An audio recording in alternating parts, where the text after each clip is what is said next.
J'invite maintenant le professeur Gustave Minen, membre honoraire de notre compagnie, qui va vous présenter le prix de la Fondation AstraZeneca, qui a été décerné à Serge Schiffman. Bien. Monsieur le Président, Monsieur le Secrétaire perpétuel, mes chers collègues, Mesdames, Messieurs, les académies royales de médecine et l'industrie pharmaceutique partagent l'ambition commune de prévenir, diagnostiquer et traiter les maladies humaines et leurs symptômes. C'est la raison même de la collaboration entre les académies et la société AstraZeneca et c'est le fondement du prix biennal AstraZeneca dont j'ai l'honneur ce matin d'introduire le lauréat francophone. Je dois toutefois mentionner aussi le lauréat néerlandophone, le professeur Patrick Verstegen, auteur d'une contribution impressionnante à la compréhension du mécanisme par lequel la protéinopathologie, impliquée dans plus de 20 types de démence, bloque la transmission synaptique et comment, du moins sur des modèles expérimentaux, il est possible, en interférant avec ce mécanisme, d'abolir le déficit cognitif. Cette recherche est à l'orée de l'application thérapeutique. Même si à titre personnel, je crois que la complexité de cette maladie rend illusoire une monothérapie, mais ça c'est un autre débat. De façon étonnante, mais après tout logique, cette double paternité, économique s'agissant d'AstraZeneca, scientifique s'agissant de la RMB, explique qu'en quelque sorte le prix est remis deux fois. La première, il y a quelques semaines, à l'initiative d'AstraZeneca, la seconde aujourd'hui, à l'initiative de l'Académie. Mais cette rassure-toi, si la remise du prix est doublée, ce n'est pas le cas de son montant, qui est toutefois important, 50 000 €. Serge Schiffman est diplômé docteur en médecine, chirurgie et accouchement à l'Université libre de Bruxelles en 1986 et agrégé de l'enseignement supérieur en 1992. Ces deux titres n'existent plus, au tempora, au mores. Serge Schiffman a commencé sa carrière au FNRS, étant successivement aspirant, chargé de recherche puis chercheur qualifié,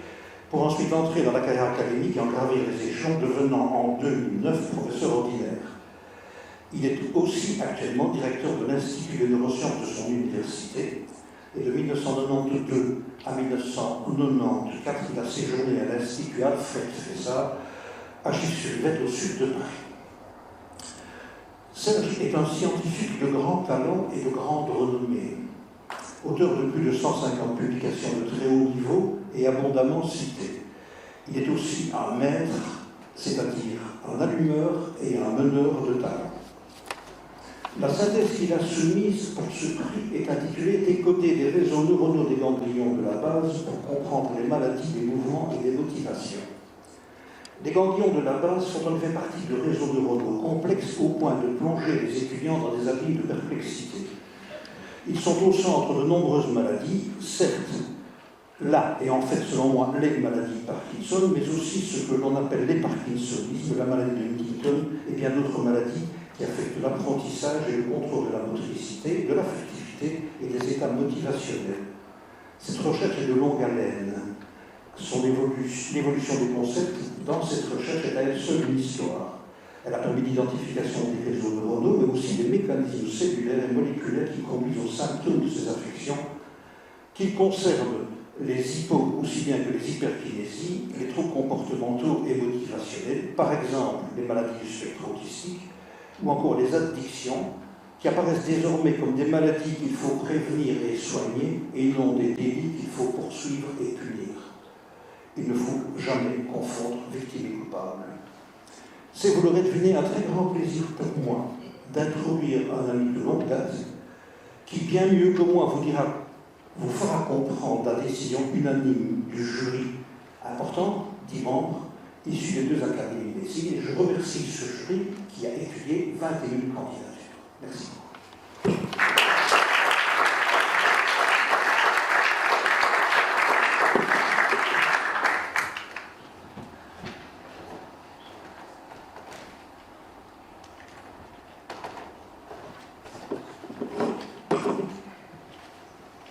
Monsieur le Président, Monsieur le Secrétaire perpétuel, chers collègues, et Monsieur le Président du jury, cher Gustave, je voudrais tout d'abord te remercier pour ces mots extrêmement élogieux, d'avoir aussi rappelé par les différents titres qui ont disparu que je ne suis plus tout à fait dans la même catégorie d'âge que l'ensemble des lauréats que nous avons eus jusqu'ici, mais je voudrais vraiment remercier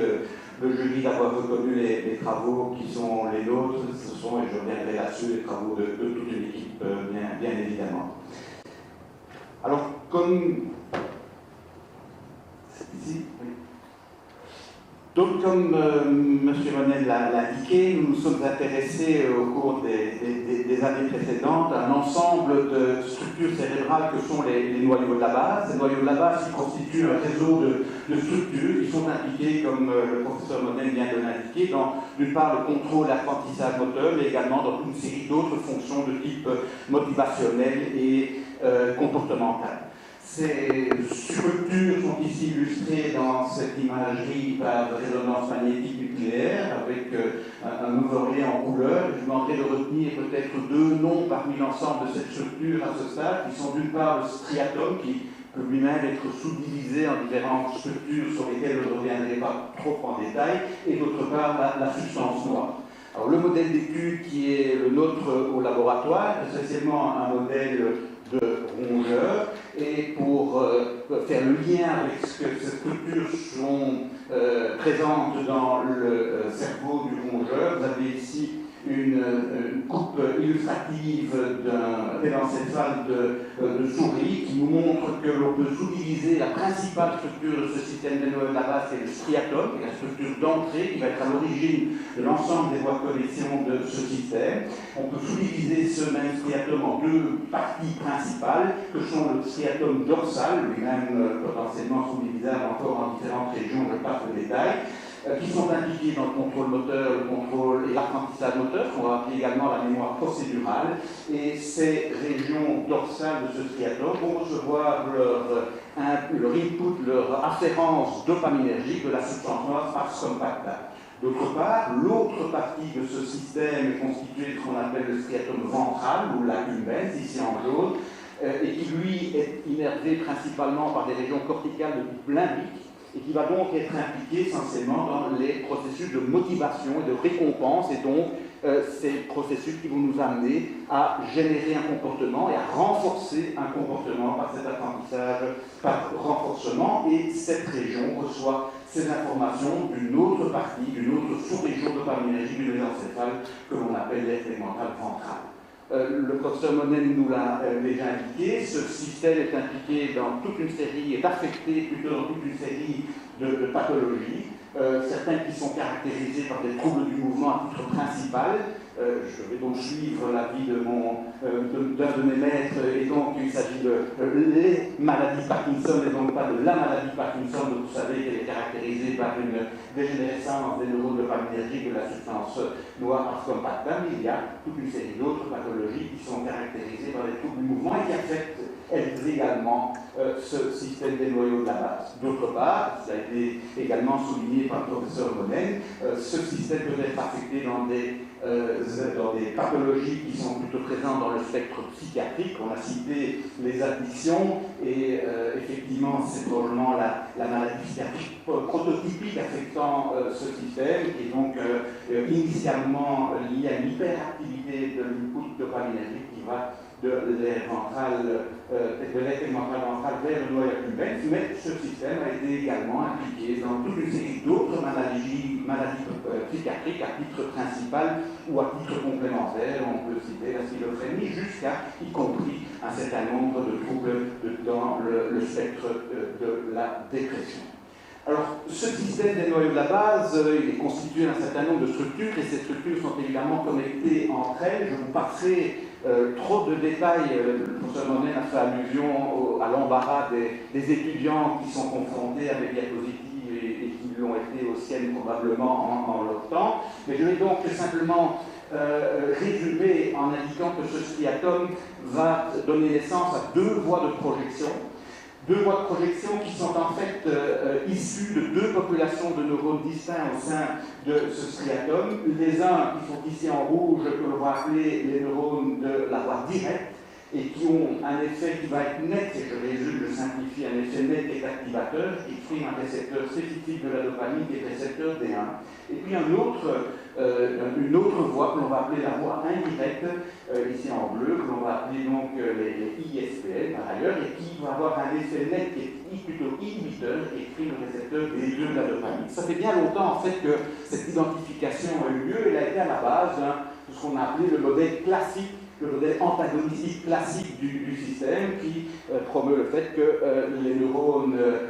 directs sont en fait prokinétiques, vont favoriser le mouvement, alors que les neurones de la voie indirecte vont plutôt avoir un effet qui est un effet antagoniste du mouvement, inhibiteur du mouvement. Nos objectifs ont été de caractériser au cours de nos études, de nos travaux, de caractériser mieux les fonctions de ces différentes populations de neurones, et il y en a d'autres sur lesquelles je passerai, et donc de pouvoir identifier les propriétés, les fonctions de ces neurones et des réseaux de connexion auxquels elles donnent naissance, ceci dans des situations normales, mais également dans le cadre de modèles de pathologie, donc de dysfonction cérébrale. Alors je voudrais illustrer ça par 2 ou 3 aspects que nous avons identifiés. Le premier, c'est l'identification de la présence et de la fonction d'un récepteur particulier que l'on appelle le récepteur A2A de l'adénosine dans le cadre de modèles de maladie Parkinson. Nous avons identifié ce récepteur au cours d'un certain nombre de travaux comme étant présent spécifiquement dans une des populations de neurones de ce striatum qui est donc ceux de la voie indirecte. Et sur base d'un certain nombre d'analyses et d'études fonctionnelles, nous avons proposé, avec d'autres, que les antagonistes de ce récepteur pourraient constituer une plus-value dans le cadre du traitement de la ou des maladies Parkinson, de certaines de ces maladies de Parkinson. Vous voyez ici qu'un congrès, il y a déjà un moment, a été consacré spécifiquement à cette hypothèse. En fin des années 2010, une première étude clinique menée par essentiellement sur base du développement d'une molécule par une compagnie japonaise a mené donc une étude clinique qui a donné des résultats positifs. Et ce n'est en fait qu'il y a quelques années, en 2019, que la FDA, sur base de 4 autres études cliniques qui montraient une amélioration du ratio entre période on et off dans le cadre de la maladie Parkinson, cette FDA a approuvé cette molécule et l'a mise sur le marché. Ça a été déjà approuvé quelques années auparavant au Japon. Le deuxième volet de travaux que je voudrais illustrer sont liés à cette identification de fonctions spécifiques et donc de possibilités de targeting spécifique de ces populations de neurones ou de gènes qui sont exprimés par ces populations de neurones. Ceci a été rendu possible par le développement de souris transgéniques spécifiques permettant l'expression ou l'inactivation conditionnelle et également par le développement et l'obtention d'un certain nombre de virus, de vecteurs viraux. La première chose que nous avons établie est le rôle inhibiteur que vous pouvez voir sur ce petit film, le rôle inhibiteur dans le comportement moteur des neurones de type ISPN, puisque des souris qui sont déficientes en ces neurones présentent une hyperactivité, vous pouvez voir de manière très aisée par rapport à leur souris contrôle dans le compartiment de gauche. Ceci était relativement attendu. Par contre, ce qui n'était pas attendu, et que je résume en un mot sans rentrer dans le détail des graphiques, c'est le fait qu'une ablation spécifique de ces neurones dans la partie plus limbique de ce système donnait lieu à une augmentation du comportement de type addictif. Je résume, donc une augmentation de la volonté de l'animal à aller consommer une drogue comme l'amphétamine, et donc montrant que ces neurones, spécifiquement dans le striatum ventral, pouvaient inhiber le renforcement, l'addiction à la drogue et donc les processus addictifs constituant dès lors une potentielle cible dans le traitement de ces affections. D'autre part, nous avons, par des approches de profiling génétique, nous avons identifié une série de gènes spécifiquement exprimés soit dans une population, soit dans l'autre, et nous avons, pour certains d'entre eux qui étaient totalement inconnus dans le système, et en tout cas inconnus comme étant sélectivement exprimés par une population bien spécifique, nous avons déterminé le rôle, à nouveau, par des méthodes d'inactivation spécifiques dans la population de neurones considérés, et je cite ici 3 travaux qui ont permis de caractériser la fonction spécifique de 3 de ces gènes, en particulier dans les comportements d'apprentissage moteur. Donc pourrait constituer, une fois encore, des cibles thérapeutiques. Et enfin, je voudrais terminer en soulignant ici la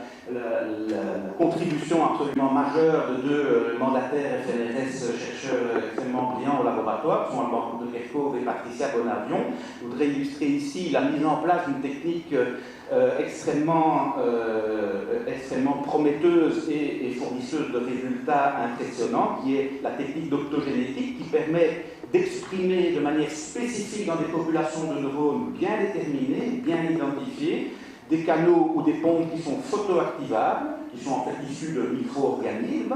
et qui permet de contrôler l'activité neuronale dans une fenêtre de temps tout à fait physiologique. Et on a ici un exemple sur ce premier schéma de contrôle à différentes fréquences de la possibilité de générer un potentiel d'action de manière tout à fait conforme à ce qu'est un potentiel d'action physiologique ici dans une population de neurones du striatum. On peut aussi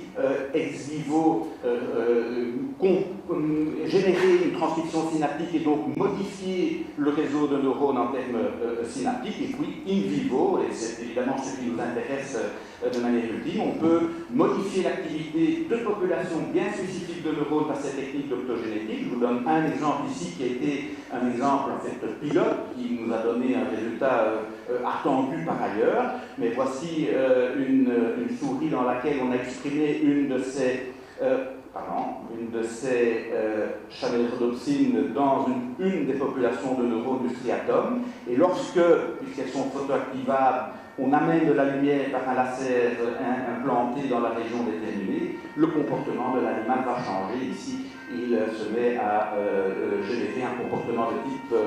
circlé, donc de rotation, qui est bien le comportement auquel on peut s'attendre. Et cette approche va nous permettre, et nous permet maintenant, de pouvoir identifier un certain nombre de mécanismes à l'échelle des réseaux de neurones dans le cerveau de ces animaux, en particulier, donc bien évidemment dans les noyaux de la base qui nous intéressent, et donc de pouvoir identifier des